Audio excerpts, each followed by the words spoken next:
Selasa, 7 Mei 2024. Judul, Dua Saksi Dibunuh. Bacalah Wahyu 11 ayat 7-9. Mengingat bahasanya yang bersifat simbolis, apakah yang dinubuatkan oleh ayat-ayat ini yang akan terjadi pada kedua saksi Allah, yaitu Perjanjian Lama dan Perjanjian Baru, pada tahun 538 Masehi? Kekaisaran Romawi kafir telah runtuh. Justinianus, Kaisar Romawi, menyerahkan otoritas sipil, politik, dan agama kepada Paus Vigilis. Periode panjang dominasi gereja abad pertengahan pun dimulai. Hal ini berlanjut hingga tahun 1798 Masehi. Jenderal Prancis, Berthier, atas perintah Napoleon, berbaris tanpa perlawanan ke Roma pada 10 Februari 1798. Paus Pius VI ditawan dan dibawa kembali ke Prancis, di mana ia meninggal.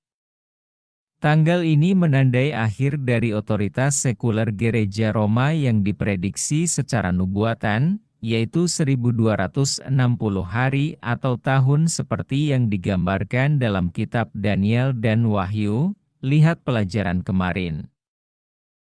Sungguh suatu manifestasi yang kuat dari kebenaran nubuatan kitab suci.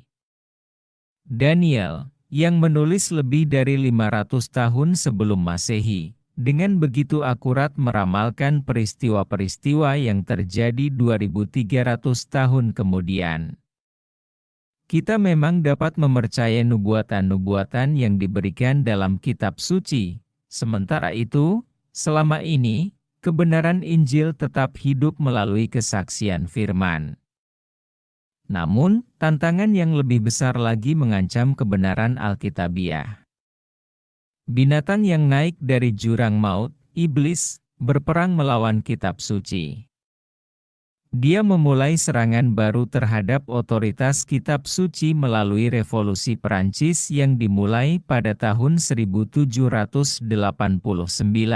Dalam revolusi Perancis, pemerintah secara resmi menetapkan pemujaan nalar sebagai agama ateis yang disponsori negara, yang dimaksudkan untuk menggantikan agama Kristen.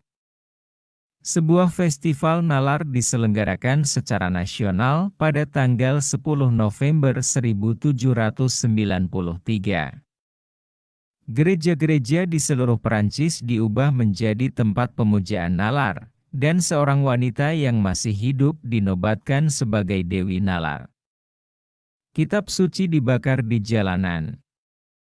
Allah dinyatakan tidak ada, dan kematian dinyatakan sebagai tidur tanpa akhir. Iblis bekerja melalui orang-orang yang tidak beriman untuk membunuh dua saksi Allah. Mayat mereka akan terletak di atas jalan raya kota besar, yang secara rohani disebut Sodom dan Mesir, di mana juga Tuhan mereka disalibkan. Wahyu 11 ayat 8. Mesir adalah sebuah budaya dengan banyak ilah yang menyangkal Allah yang benar. Lihat Kejadian 5 ayat 2. Sodom melambangkan amoralitas yang sangat buruk. Dalam revolusi Perancis, dua saksi Allah, Perjanjian Lama dan Perjanjian Baru, terbaring padam karena ateisme dan amoralitas yang merajalela ketika pengekangan normal dilepaskan dalam revolusi dan pertumpahan darah. Wahyu 11 ayat 9 mengatakan bahwa mayat kedua saksi Allah akan terbaring tak terkubur selama 3,5 hari, yaitu hari nubuatan yang mewakili 3,5 tahun secara harfiah. Ateisme mencapai puncaknya pada masa revolusi Perancis, setidaknya selama sekitar 3,5 tahun. Periode ini berlangsung dari tanggal 26 November 1793, ketika sebuah dekrit yang dikeluarkan di Paris menghapuskan agama, hingga 17 Juni 1797. Ketika pemerintah Perancis menghapus hukum-hukum agamanya yang membatasi